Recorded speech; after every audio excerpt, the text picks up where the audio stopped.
இந்த இடத்துல வந்து இந்த வாட்டர் பியூரிஃபையருக்குலாம் யூஸ் பண்ணுவாங்கள்ல இந்த கடையில, அந்த மோட்டர்லாம் இந்த கடையில வித்துட்ருக்காங்க. வாட்டர் பியூரிஃபையருக்கு யூஸ் பண்ணுறது. கேட்டா ரேட் வந்து ஒரு 300லேருந்து 500 வரைக்கும் சொல்றாரு. ஸோ அப்படியே நம்ம அடுத்த கடைக்கு ஜம்ப் பண்ணிங்கன்னா, இங்கே வந்து ஸ்பீக்கர்ஸ், லேப்டாப்ஸ்லாம் நிறைய இருக்குது. ஸோ அதை தான் நம்ம பார்த்துட்ருக்கோம். எதனா எடுக்க முடியுமான்னு சொல்லிட்டு.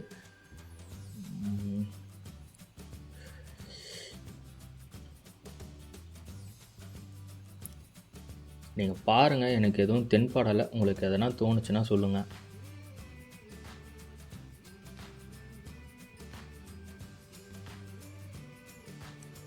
சரி, அப்படியே நம்ம அடுத்த கடைக்கு போயிட்டோம். ஸோ அப்படியே நடந்து போயிட்டே இருக்கும்போது சும்மா அப்படியே சந்தையில் நல்லா இருக்குன்னு சொல்லிட்டு அப்படியே வீடியோ எடுத்துகிட்டு போகிறோம்.